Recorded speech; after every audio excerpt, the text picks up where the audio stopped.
রাজ্যের পক্ষ থেকে সুপ্রিম কোর্টে মামলা হোক আর বিধানসভার এই রেজুলেশনের কপিটা ওই মামলাতে অ্যাটাচ করে দেন, তাহলে খেল জমে যাবে। কিন্তু দুর্ভাগ্য, আমার রাজ্যের অভিভাবিকা, রাজ্যের মুখ্যমন্ত্রী চিৎকার করছেন, চেঁচামেচি করছেন, ওয়াকফ লাগু আইন লাগু হতে দেব না, কিন্তু শুধু মুখেই তিনি বলছেন। দেখুন ব্যাপারটা সম্মানীয়, তিনি রাজ্যের মুখ্যমন্ত্রী, কি অবশ্যই তাকে সম্মান দিতে হবে, সমালোচনা করার যেমন অধিকার আছে তেমন আপনার কর্তব্য হচ্ছে তার চেয়ারকে সম্মান দেওয়া। কিন্তু একজনের মুখের কথায় তো কিছু হয় না।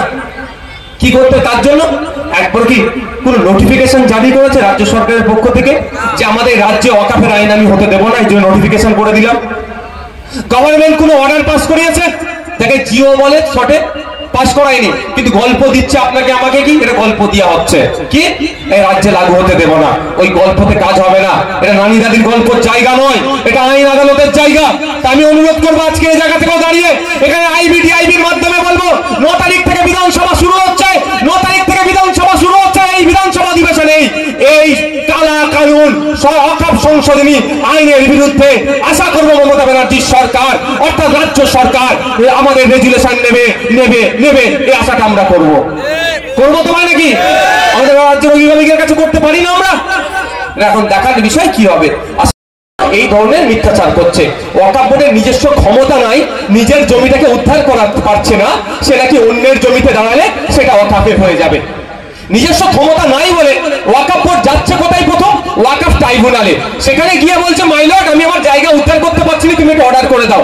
সেখানে না হলে কলকাতা হাইকোর্টে যাচ্ছে, হাইকোর্টে না হলে সুপ্রিম কোর্টে গিয়ে আইনের দ্বারস্থ হচ্ছে যে আমার সম্পত্তি আমাকে দাও, দখল করা আছে, বেদখল হয়ে যাচ্ছে, আমি যেন দখল করতে পারি নিজের পক্ষে। আইনের দ্বারস্থ হচ্ছে, সে নাকি অন্যের জায়গায় দখল করে নেবে। সম্পূর্ণ মিথ্যাচার।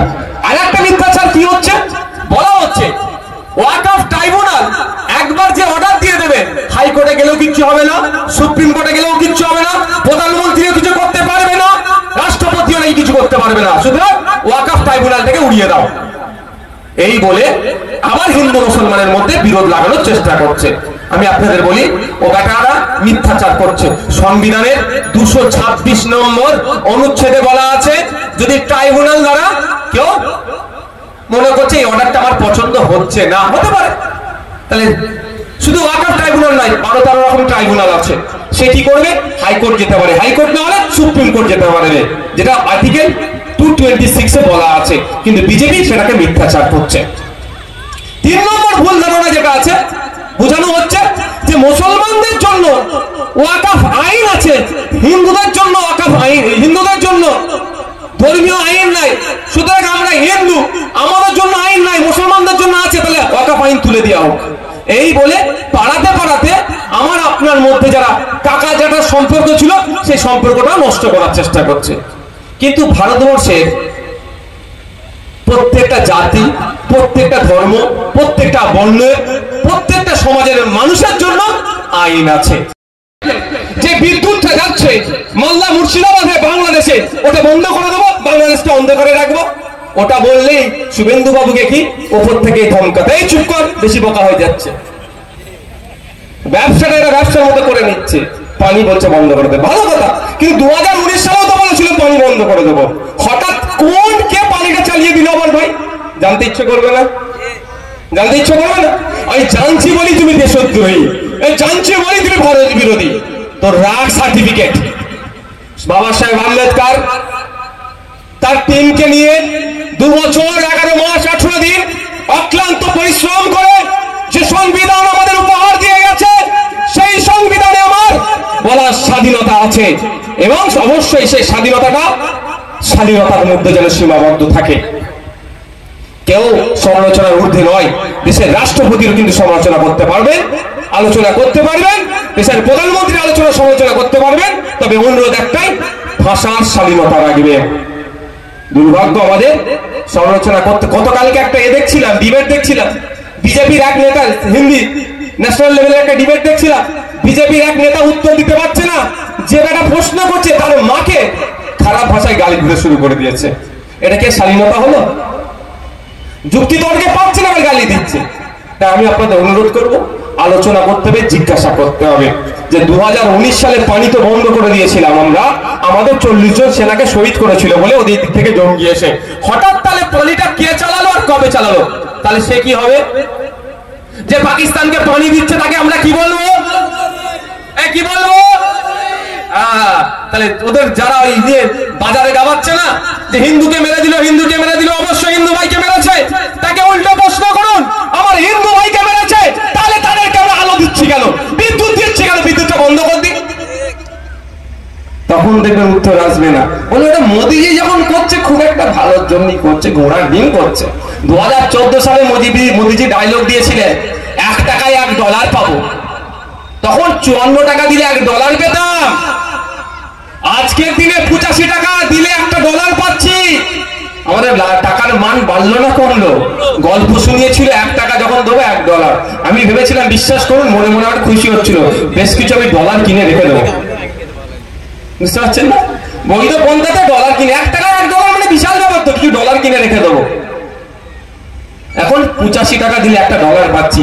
সম্পূর্ণরূপে ব্যর্থ হয়েছে। আর ব্যর্থতা ঢাকার জন্য হিন্দু মুসলমান লড়াই লাগো, জাত ধর্ম বর্ণ নিয়ে লড়াই লাগিয়ে দেওয়ার চেষ্টা করছে।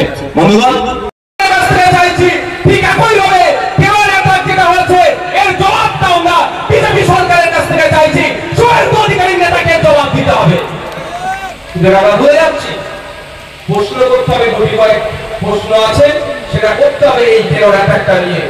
প্রথম প্রশ্ন হচ্ছে, যে 4-5 জন এসেছিল তারা কোথায়? এই প্রশ্নটা করতে হবে। যদি পাকিস্তানে পালান, সিজফায়ার যুদ্ধ থামানোর আগে কেন পাকিস্তান সরকারকে বলল না আমি 2 সপ্তাহের জন্য যুদ্ধ থামাচ্ছি, ওই 4-5 জন কুলাঙ্গারকে ফেরত দিতে হবে, যদি না ওই কুলাঙ্গার গুলোকে তোমরা ফেরত দাও আবার অ্যাটাক চালু করবো। এটা বলেছেন 56 ইঞ্চি না 16 ইঞ্চি ঘোড়া মুশকিল ভাই, ফেলে ভাবতে হবে 41 ইঞ্চি কতটা। ওই তার দাদুরাকে বলে দিল যুদ্ধ বন্ধ করতে হবে, ভয় যুদ্ধ বন্ধ করে দিল। কিন্তু তার আগে বলা দরকার ছিল, পাকিস্তান সরকারকে বার্তা দেওয়া দরকার ছিল যে তুমি কমিটমেন্ট করো, তাহলে আমি যুদ্ধ বন্ধ করবো, নাহলে লাগাতার আক্রমণ করবো। এটা করেছে। আজকের পর থেকে চায়ের দোকান, মাচাতে, ব্যবসার জায়গায়, কাজের জায়গায়, যেখানেই যাবেন এই কথাটা বারবার বললেন যে ওই 4-5 জন যারা এসে আমার 26টা নাগরিককে শহীদ করে চলে গেল, আমার ঝন্টু আলীকে খুন করে চলে গেল, সেই মালগুলো কোথায়? কেন খুঁজে বার করতে পারছে না? পাকিস্তান, আফগানিস্তান, বাংলাদেশ কামদাদুর করে অপরাধ অবস্থা গুলো তাদেরকে খুঁজে বার করে আনতে হবে, নিয়ে এসে ভারতবর্ষের আইনে বিচার করতে হবে, 6 মাসের মধ্যে ফাস্ট ট্র্যাক করে বিচার করে ফাঁসিতে ঝুলাতে হবে। ওই যাব্যজীবন চলবে না। ও আমার দেশের আবার ডাল ভাত খাবে, আমাদের ট্যাক্সের টাকা আবার ও ধ্বংস করবে। ব্যবস্থা তুলতে হবে তো ভাই, না তুললে ওই হিন্দু মুসলমান খেলা খেলবে। শুভেন্দু বাবু দেখবেন এখন হিন্দু মুসলমান বলা ছেড়ে দিয়েছে। প্রথমে খুব পাবলিক আনন্দ ছিল যে হিন্দুকে এসে ধর্ম দেখে বেরোচ্ছে। আমিও বলছি যেটা সত্যি কথা, একদম বাস্তব কথা, হিন্দু হওয়ার জন্য বেরোচ্ছে। আমি নওশাদ সিদ্দিকী আমি বলছি, কারণ পশ্চিমবাংলায় 3 জন মারা গিয়েছে, 3টে ভাইকে শহীদ করেছে। 2 জন হচ্ছে কলকাতার, 1 জন পুরুলিয়ার। কলকাতার আমি একজনের বাড়ি গিয়েছিলাম, সমীর গুহ, তার ফ্যামিলির সাথে কথা বলেছি, তার স্ত্রী, তার পরিবার পরিজনের সাথে কথা বলেছি, তার স্ত্রী তার সাথে ছিল। তিনি আমাকে অনেক কথা বলেছেন, তার মধ্যে কথা বলেছেন ধর্ম দেখে গুলি করা হয়েছে।